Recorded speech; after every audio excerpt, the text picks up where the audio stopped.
আমাদের সবার মনে যে কথাটা ফাল পারে নিত্যদিন, আজকে তার জবাবটা পাইবেন। আমি কেমনে আপনার আমার সবার মনের কথা জানি? আমি খালি আপনার মনের কথা জানি না, আপনিও আমার মনের কথা জানেন। এটা আসলে পুরা জাতির মনের কথা। কি সেটা? এক নাম্বার কথা হইতেছে, ইলেকশন কি আদৌ হবে?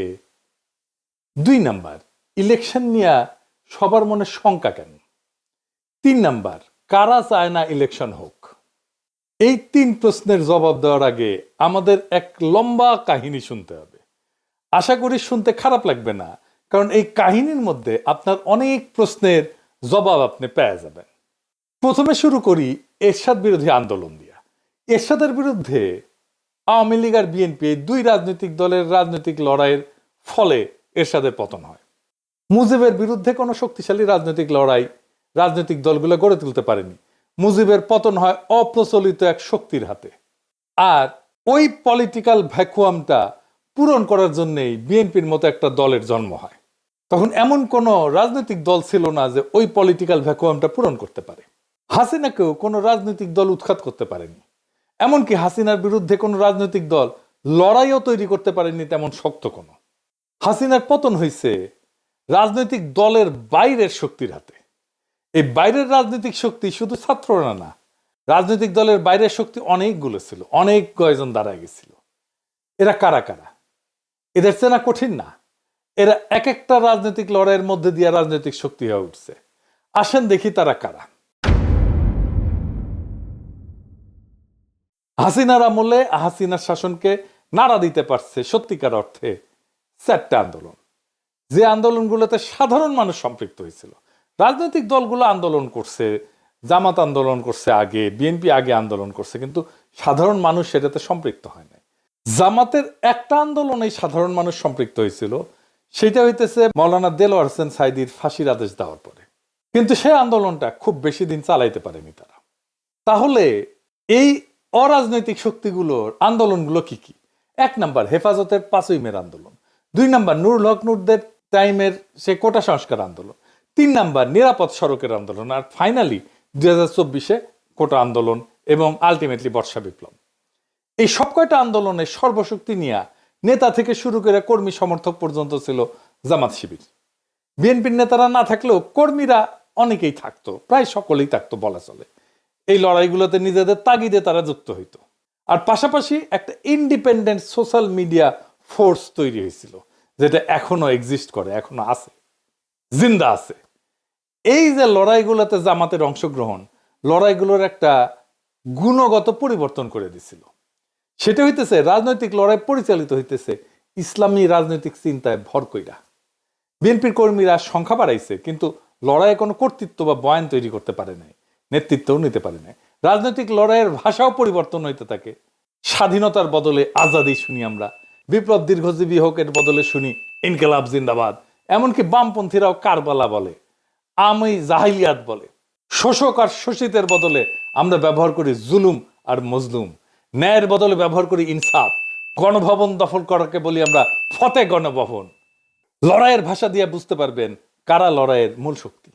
এই লড়াইয়ের মূল শক্তি ছিল বাংলাদেশের ইসলামপন্থী রাজনৈতিক শক্তি। বিপুল পরিমাণে মাদ্রাসার ছাত্র শহীদ হয়েছে। হাসিনার সবচেয়ে বড় ভুল হয়েছিল কি জানেন? নিরাপদ সড়ক আন্দোলনকে গুন্ডা দিয়া থামানো।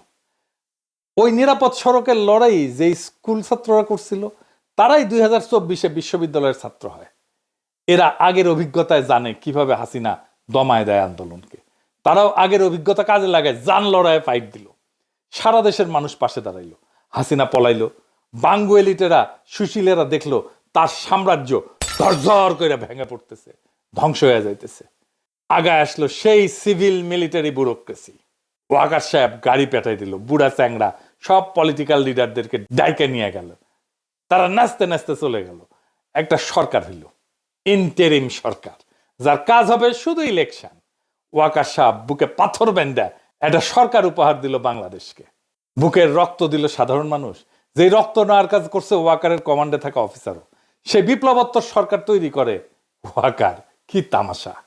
দেশের মানুষ যে রাষ্ট্রের একটা বদল চাইছিল, সেইটারে কব্বর দেওয়ার চেষ্টা হইলো, মাঠে নামাইলো বুদ্ধিজীবীদেরকে, শুরু হইলো তাদের বিরুদ্ধে আক্রমণ যারা একটা বিপ্লবী সরকার চাইতেছিল। একদিকে ডাক্তার জাহেদ, তাসনিম খলিলের মতো সুশীল, আর একদিকে ওয়াকারের পোত বালকের মতো কুত্তা, বিরানি আলমের মতো মাদার বোর্ডেরা, আর সাথে জুটলো নতি মাগিরা, নাম কইলাম না, আমাদের দাবরানির উপরে রাখলো। অভিযোগ কি? আমরা নির্বাচন চাই না, আমরা কামান চাইছিলাম, প্রফেসর ইউনূস আমাদের পিস্তল দিতেছিল, অন্তত যেন সেইটা পাই, দুধের স্বাদ যেন ঘোলে মিটাইতে পারি, সেইটা করতে চাইছিলাম, সেটাও করতে দেবে না। ডাক্তার জাহেদের কথাগুলো দেখেন, এটা বিপ্লব না, তার মূল কথা ছিল বিপ্লব হইলে তো একটা আমূল পরিবর্তনের পথে আগাইতে হবে, সেটা তারা আগাইতে দেবে না। এদের মূল চিন্তা হইলো একটাই, কি সেটা? সেই চিন্তা হইতেছে আপাতত তো ঠেকানো গেছে, ধ্বংস হওয়া এস্টাবলিশমেন্টটা যা এতদিন ধরে চলছে, কিন্তু শেষ রক্ষা হবে কি? এই লড়াইয়ের মধ্যে দিয়ে বাংলাদেশে ইসলামী একটা শক্তি উত্থিত হয়েছে, এইটারে কেমনে সামলানো যাবে? এরা যদি আবার ভাঙ্গা ফেলে সবকিছু পুরানো কাঠামোকে, তখন শুরু হইল সংস্কার নিয়ে টালবাহানা, সরকারের বৈধতা নিয়ে প্রশ্ন। 31 দফাই নাকি সংস্কার। এই 55 বছর ধরে চলে আসা লুটপাটের বন্দোবস্ত কিভাবে টিকায় রাখা যায়, এই নিয়ে একটা ঐক্য হইল। কার কার ঐক্য হইল? ওয়াকার, বিএনপি আর ওয়াকারের সাথে নিঃশব্দে আওয়ামী লীগ আর ভারতের মধ্যে। আওয়ামী লীগের সাথে বিএনপির ঘুটু আছে, এটা তো বানায় বলতেছি না। আপনার এলাকায় আওয়ামী লীগ কার শেল্টারে আছে দেখেন। এস আলমের ব্যবসা দেখে সালাউদ্দিন সাহেব, এস আলমের গাড়ি সরায় বহিষ্কৃত হয়েছিল যারা, তাদেরকে আবার ফিরায় নেওয়া হয়েছে। তাহলে সামে বহিষ্কার করছিল, এমনি এমনি মিশামিশি হুদাহুদি বহিষ্কার করছিল, দেখানোর জন্য বহিষ্কার করে। যতজনকে বহিষ্কার করছে সবাইকে ফিরে নিছে।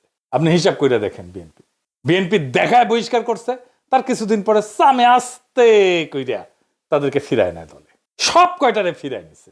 দেখেন ওদেরকে আবার ফিরে নিছে, ওকে আবার নমিনেশনও দেওয়া হয়েছে।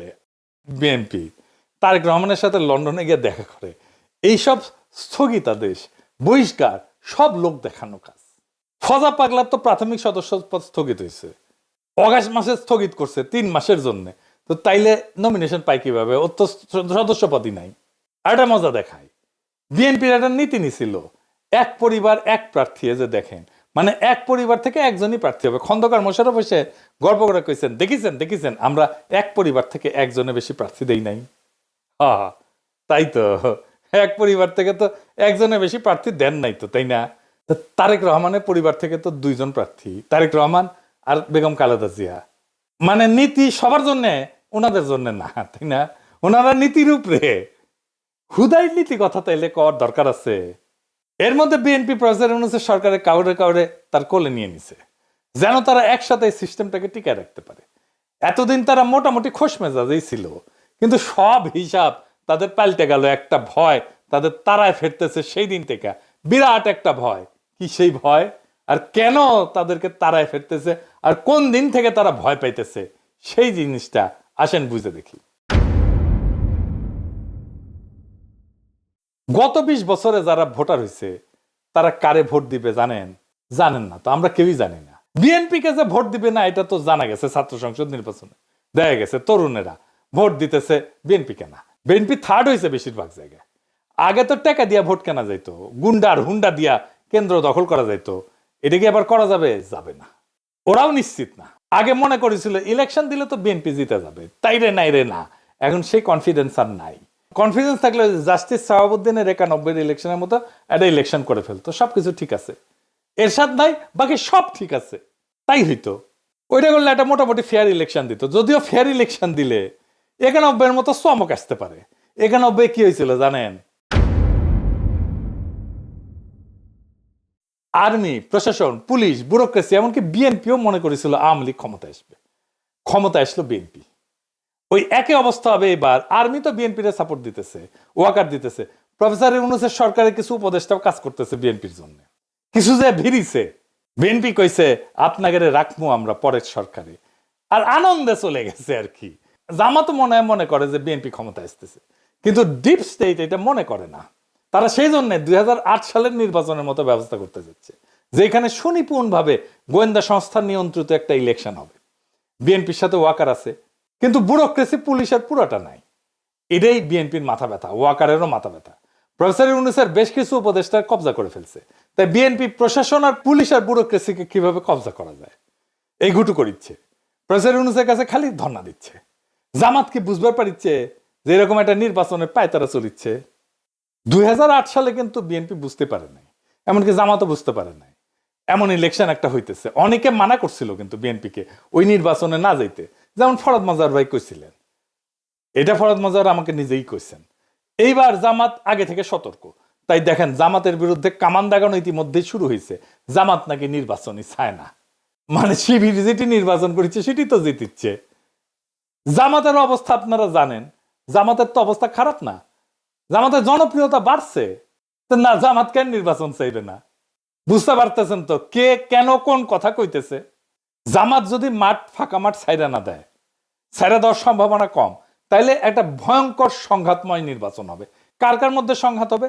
যারা একটা পাতানো নির্বাচন করতে চাইতেছে আর যারা নির্বাচনে বিজয়ী হইতে চায়, জনগণের যাদের সমর্থন আছে। প্রফেসর ইউনূস বলছেন একটা সুন্দর নির্বাচন উপহার দিতে চান।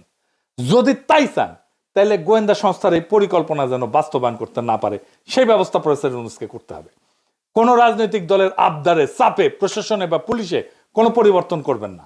আপনার নিরাপত্তা উপদেষ্টা নাকি পুলিশেও নাক গলাইতেছে, শোনা যাইতেছে ওনার সাথে নাকি তারেক রহমানের বরাবর হয়েছে, সিস্টেম হয়েছে। সেই জন্য তার বিরুদ্ধে বিএনপি নীরব হয়ে গেছে। আগে দেখেছিলেন না, একসময় মনে হয়েছিল খলিলুর রহমানকে তো না সরাইলে মুখ ধোবো না, ভাত খাবো না, ঘুম যাবো না আজকে রাতে, এটাই করছিল বিএনপি। এখন সব কিছু শান্ত, ঠান্ডা, পুকুরের মতো শান্ত। খলিলুর রহমান এখন তাদের সমস্যা না। ক্ষমতা একটা আশ্চর্য জিনিস, বুঝছাও? কত মানুষকে পাল্টায় যেতে দেখলাম। কখনো যদি আমাক দেখেন ক্ষমতার কাছাকাছি দৌড় মারিচ্ছি, পিছে থেকে টেনে ধরে রাখবেন, খিচ্চা টেনে ধরে রাখবেন, যেন উঠে যাবেন না পারি। যাই হোক, বাংলাদেশের দুর্ভাগ্য হইতেছে মুষ্টিমেয় এলিট সংখ্যাগুরু মানুষকে শাসন করে সব সময়।